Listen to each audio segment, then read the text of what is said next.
talking about, hey, you can't even see my daughter, bro. Hey, bro, old man, pull over, old man. Pull over, old man, pull over. You an old It's man, okay, baby. 50 years old. It's hey, okay, bro, baby. Look at my baby mom harassing me, Mike.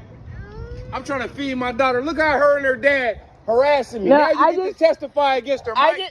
Look how stupid she is. I just look came at to this, the Mike. fish house to go get some food. Look, Mike, what I tell you, man, harassing me and my daughter. Mike, I just came to the fish house to get some food, and I just happened to see him. I just happened to see him. No food. Look at this shit. I'm just coming to the fish house to go get me some food, and I just happened to see him because he's jumping out of cars, making a fool of yourself. Okay. Richard, you're not even supposed to be near my kid. Richard Sauls, you're not supposed to be. Do you know my supervisor's watching you? Yeah. You're gonna walk up on me like you want to do something? Dad, stop talking to him! Stop talking to him, Dad! Fuck! Oh man, you mad? I got a court order. You can't see my kid. Man, leave that bitch. Come on. It's okay. He just left. Harassing me while I'm feeding my daughter. Y'all have a good day. I'll see you in court tomorrow. You know you got to be there at 9 in the morning. I will. Yeah, the judge want to see you about your business and about your dad jumping out the car on me with my. 911. What are you reporting? My name is Jarrell Graves. I'm the other party of Lorena Sauls. I'm pretty sure she's already called the police. I'm reporting. What's the address, sir? The address was at the Fish House in Tacoma, Washington, on the hilltop. The Fish House? Fish House Cafe. I'm not familiar with that. Do you know what the address is? Yeah, Fish House is. Where's the address? 1814 Martin Luther King Jr. Way, Tacoma, Washington, 98405. Okay, and I'm sorry, who are you having a problem with? My name is Jarrell Graves. I just had a problem with Lorena Sauls and Richard Sauls. How do you know these people? I really don't know Richard like that. He's Lorena's father. Okay, how do you know Lorena? What is your relationship with her? I have a daughter with her. I don't have a relationship. So I don't want you to say I got a relationship with her. Okay, simple answers right now. Because I don't know what you're talking about, so I need to play catch up. So is this an ex-girlfriend then? No, this is not a girlfriend. It's just a woman I had sex with and had a baby with. Okay, close enough. And how long ago did you have this interaction with her? Today? The baby? That happened 25 minutes ago. Okay. And are you at this address right now? No, I'm not. I need to be contacted by phone. So what happened was I had some kids with me, and I invited one of my members from church out to lunch. Okay. We go to get lunch. I don't need that entire story. I'm going to back up. Well, I'm explaining to you why I left the scene. I'll get that in just a minute. What is her last name? Sauls. And her first name? Lareina. And her middle initial? A. Is she white, black, Asian, or Hispanic? Black. What's her date of birth? 9/14/88. Did anything physical occur between the two of you? No, Richard Sauls tried to spit on me. Okay, but between you and Lorena? No. I'm not domestic violence with no. Anyone drinking alcohol or doing any kind of drugs? Richard is intoxicated, definitely. Okay. And is he white, black, Asian, or Hispanic? Black. And how old is he? Like 67. Anyone armed with any weapons like guns or knives? I don't know if Richard had his gun. I don't know. Okay, so you don't know. I don't know if he had a gun. Thank you. Your last name again is Graves, Graves? Yep. And your first name? Jarrell. How do you spell that? Jerrell. Your middle initial? J. Your phone number? The number I'm calling from. Which is? 510-418-6006. Your date of birth? 7/11/86. Well, let the officers in the area know you request phone contact. It is going to be quite a while. They are tied up on a high priority call, sir. Thank you. Hold on. Yes, Hello? sir. Yes, sir. I don't want my address to put in no police report, so this girl can find out where my address is. You didn't give me your address. Okay, I was trying to say that. Sorry, I wasn't trying to yell. I just wanted to make sure. All right. Thank you.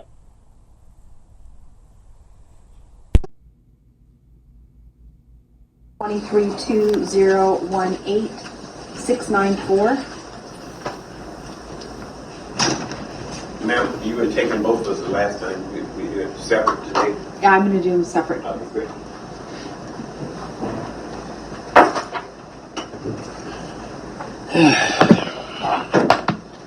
Okay, I'll have both parties please raise their right hands. Do you swear or affirm to tell the truth, the whole truth, and nothing but the truth? Yes, sir. I do. Okay, thank you. And Mr. Graves, would you state your name for the record? My name is June Graves. Okay, thank you. Richard Lee Sauls. Okay, thank you. So this comes before the court on Mr. Graves' request for a civil protection, domestic violence protection order. So I'll first hear from Mr. Graves regarding his request. So Mr. Graves, are you asking for a civil protection order? Yes, Your Honor. And your relationship with Richard Lee Sauls is that he is the grandfather of your minor child? Yes, Your Honor. And are the statements in your petition true and correct? Yes, Your Honor. And you're indicating that on May 12th, you were at the Fish House and were threatened by the respondent while loading your daughter into the car. No, that's not correct, Your Honor. That's June 12th. There's three incidents that I'm petitioning the court for. The first is the custodial interference police report that happened May 7th, 2023. And then May 25th, he wanted me to have a conversation with him before I could get my daughter from him. And I just wanted my daughter, so I had to call the police, and the police escorted my daughter to me. And then June 12th at the Fish House, he pulled up on the side of me. So we've had multiple incidents. And as you remember, because you are over our family law case, the profanity where I asked you to send an officer and you told Miss Sauls during our case that I could get a writ of habeas corpus, and you asked for Mr. Sauls' name and birthday because of the profanity that he was using while we were on Zoom. So we have all these different incidents that have taken place. And the mother said he was going through some mental health things at the time, and she cooperated and brought my daughter to the police station. I got her, and then when he does the third party, I'm under his direction. I gotta talk to him. I gotta be under his guidance, basically, to get my child that I've been taking care of for multiple years. And I don't have a kid with this man, nor do I have any business having private conversations with him when it's time to pick my kid up. It's too difficult to interact with him with all these different difficulties between us. I need a separation so I can take care of my personal life and be a parent without having to be compressed by him.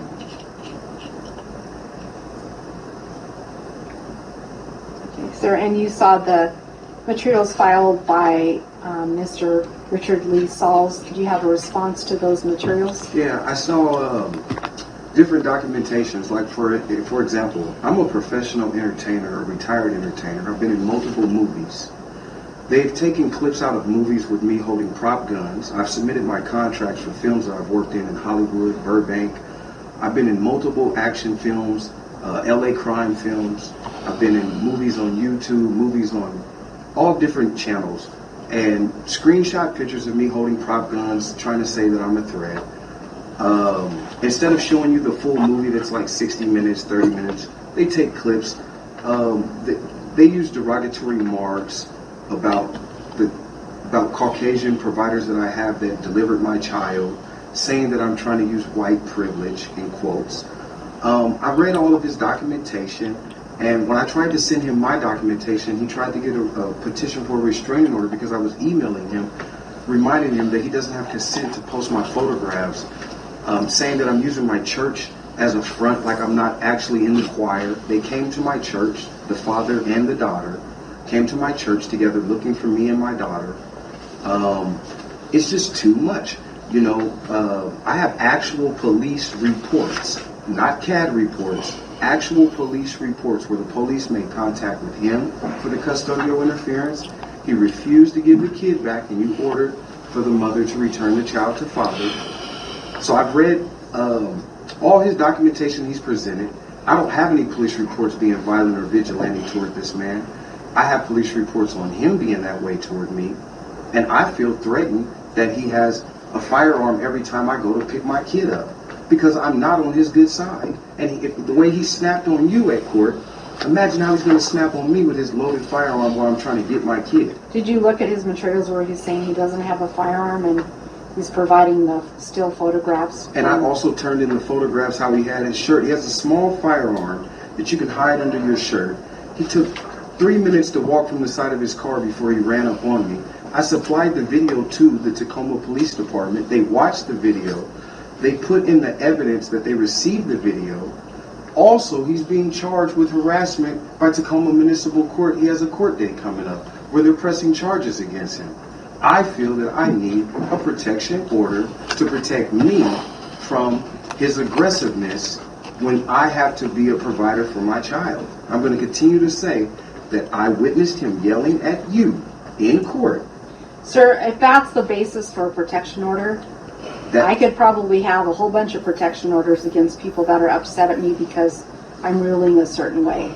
But the upset energy isn't just directed towards you. It's prone toward me because I am not bowing down to him because he has a firearm or been in the military, or he runs up on me very aggressive after tucking his firearm under his shirt, trying to start a fight with his arms open. I've submitted photographs of him approaching me. I've also submitted the videos to the police department, and they documented on the police report. They documented how he approached me because they've seen the video. Well, thank you, sir. Mr. Sauls, do you have a response? Yes, I do. He's talking about first the incidents on May 7th. He was hiding behind the bushes, and I was supposed to pick the child up. You agreed that I would pick the child and make the exchange, and he hid behind the bushes, and then said that I harassed him. And then the lady that was supposed to pick up the child, which you did not agree, she was not in any court documents to do the exchange. He interjected her into the exchange. And then she made a false statement against me, saying that I was harassing her. And no one looked at my 15-year-old son standing right by her. And if you look at the first documents, he said that the lady was holding her hands up like this, if you see the picture, and he said that she wanted the child back. That was the pickup. That was not the drop-off. And if you look at another picture, when my car's on the side of him, that was the drop-off, but he never showed up. And when I left, then he came out the bushes and then called the police and then told the police that I did not deliver the child. Well, I worked for DSHS for 25 years, and this woman, we went back and we did a check on this woman. She had some opioid stuff in her information, and like I said, he interjected her, and you did not interject her. And so he when he interjected, she started making false statements. And then they tried to set me up then. Second time, I think I'll hear from you in just a minute. I think on the second time he said that we didn't bring the child back, but we kept the child for an hour, and we were waiting at the drop-off area on one side of the building, and he was on the other side of the building complaining that we didn't drop off the child, that we was trying to kidnap the child. And we were waiting. He doesn't have any information on that. The fish house. My daughter and I were going to the fish house, which everybody goes to the fish house. I dropped her off because it's a long line. So I went and I was pulling up. I seen someone. I had my glasses on. I have my glasses right here. I didn't see who was driving the car. But I pulled up next to him and said, I was ready to park there because he looked like he was getting pulled out. If you look at it, he had his bags in his hand already, like he was getting ready to leave. And he seen me, and he said, "Get out the car, old man. Get out the car, old man." I'm like, why he's telling me to get out of the car, but I had to get out of the car because I dropped my daughter off behind him.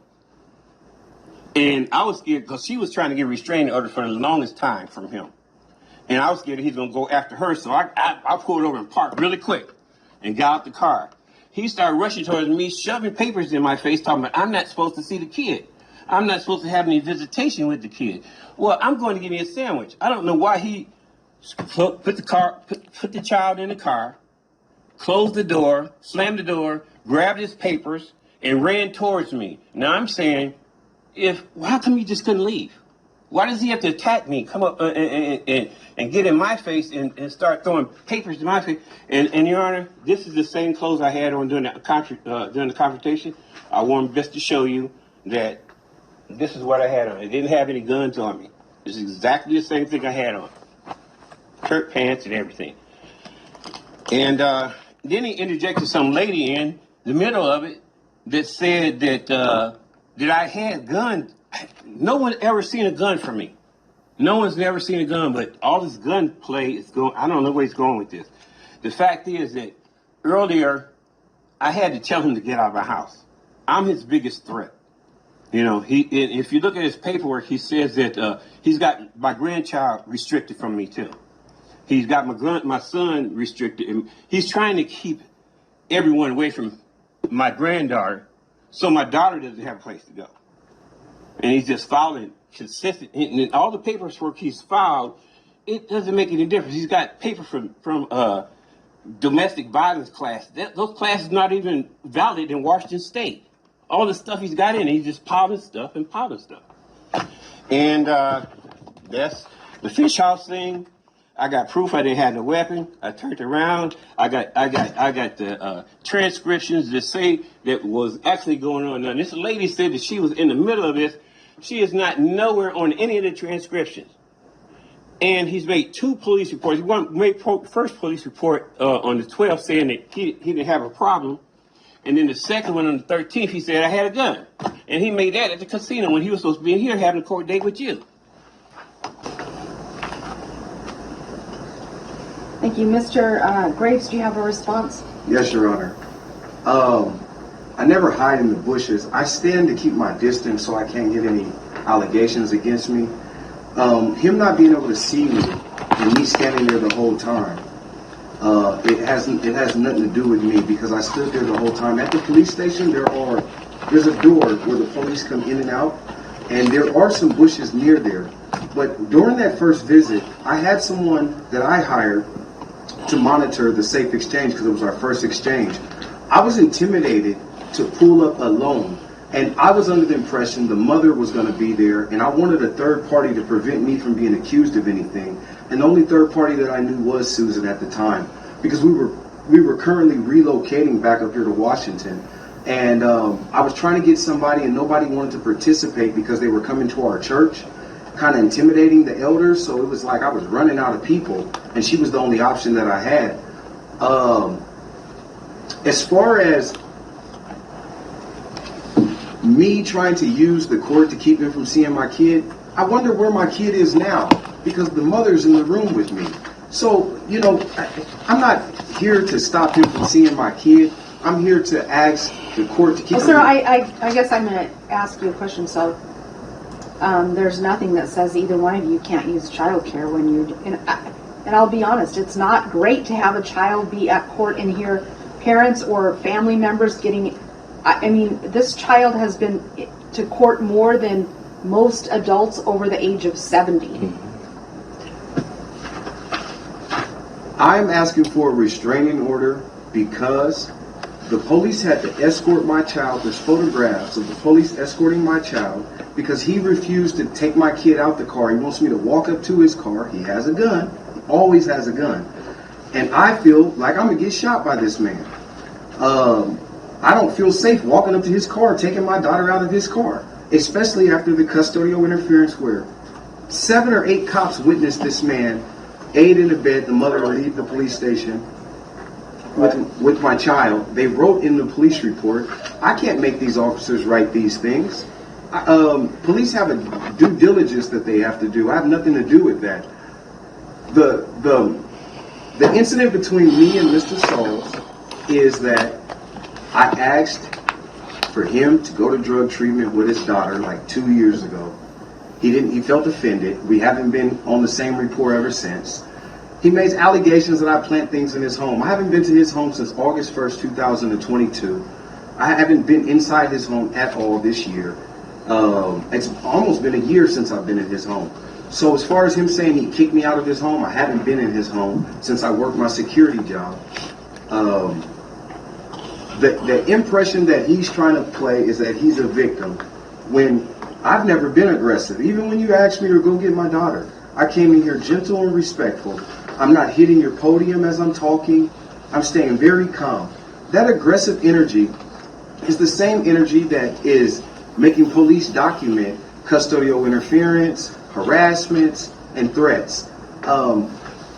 Using movie photographs of me holding prop guns when I'm a professional entertainer, posting photographs of my daughter and me on social medias to interfere with that career. All of these things are to prevent me from looking like I have been taking care of my daughter. I'm doing everything I can to avoid this man because I don't want to have a conversation with him about why I am avoiding him. He wants me to talk to him. You come to my church, you intimidate my church. You intimidate me because I feel I have to defend myself every time I'm alone with him. That doesn't make me feel like a civilized adult. Okay, sir, I'm ready to rule. So as I think Mr. Graves, you're aware, and I think Mr. Sauls is to a certain extent, I'm really familiar with the case because I think I saw family law parts of the case during the 3 months that I was an ex-parte several times, and I recently saw a civil protection order request by the mother of the child against Mr. Graves. So I have reviewed all the evidence, and there's a lot of evidence in the court file. I have considered testimony from both parties, considered credibility, and looked at the photographs, and I cannot find, sir, by a preponderance of the evidence that Mr. Sauls committed domestic violence against you. In fact, in some sense, but this certainly would not be, in my mind, a reason to file something, but the evidence is that you're really the one that tries to incite, be aggressive, inappropriate, all of which, or the majority of which, is occurring in the presence of the child. As I indicated before, this child's been to court more than most people do in their lives. So at this time, I cannot find domestic violence, so I will deny the request for an order of protection based upon my findings, and my clerk will provide a copy of this order to both parties. The recent change in law requires that in any case that I make a denial, that I have to advise the parties that they're entitled to file a motion for reconsideration or revision. So I've made that advisement to you, Mr. Graves. Excuse me, Your Honor. I noticed that you mentioned credibility as if my credibility is not intactful. And I just want to state this to you. When the doctors told me... So, sir, I've made my ruling. I really have looked a lot at all the It seems as if you have a personal problem with me bringing my daughter to the court when I don't have a babysitter because I'm losing support. No, sir, that's not what I'm saying. The way you mentioned me bringing my daughter to the courtroom is if my daughter can repeat everything that's going on. She certainly hears everything that's going on. Thank you. Copy, sir. Hey, sir, if you want to have a seat in the pews, I'm going to call the other case.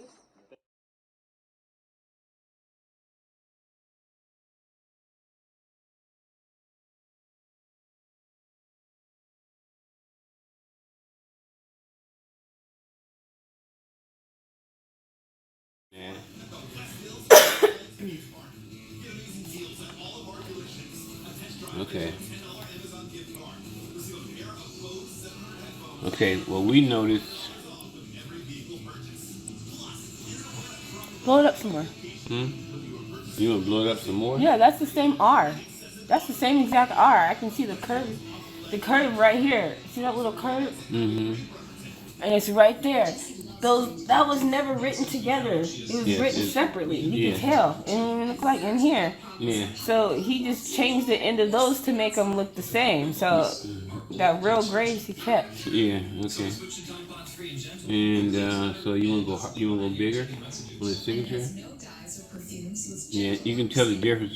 You can tell the difference between this signature and R.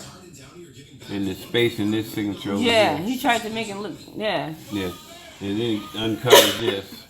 Now let's look at the letter. Let's look at the letters the same. Because we got a letter that's identical, but the dates have changed. Okay? We gotta go back to that one. And I'm gonna go back here. This letter right here is the same letter that he sent. Same letter, but if you notice, What do you think that is? the names have changed. See, it's Lorena Sauls, Jarrell And Graves. he put it at the top. Wait, was that always at the top? No, it was at the bottom. Check it out. Then he says Jarrell Graves and Richard Sauls. Change the top of the letter. Same letter, change the date. Okay? But it's the exact same letter. Scroll up on that letter right there. And the declaration right there. This declaration right here is the same Yeah, same as exact. this declaration. There's no original copy. Going down to where it says cocaine. Oh, right there. Okay, let's go down to the bottom. Scroll down to the bottom and see what's the date. You can't even see that on your screen. What? You have to scroll up some. Yes, I know. That's no problem. Let's see. I'm gonna get over there.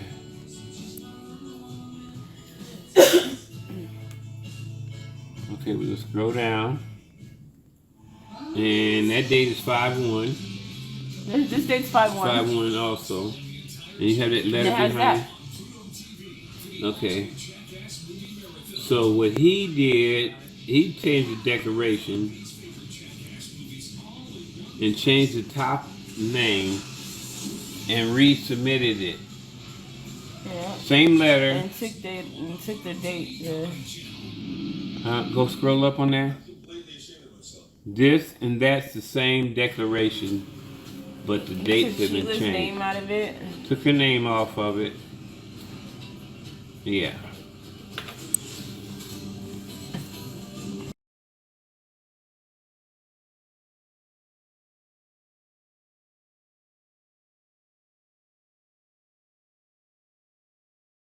Mr. Graves stated that I was at the city county building at 9 o'clock and harassed him by pointing my finger at him. This section shows that I was nowhere in the vicinity of the city county building. In fact, I was taking my grandson to high school in Tukwila, Washington, during the time that he said that I had confronted him. I returned to my home approximately 58 minutes after dropping my son off and did not leave my home again until 7:05 p.m. to pick my grandson back up from high school.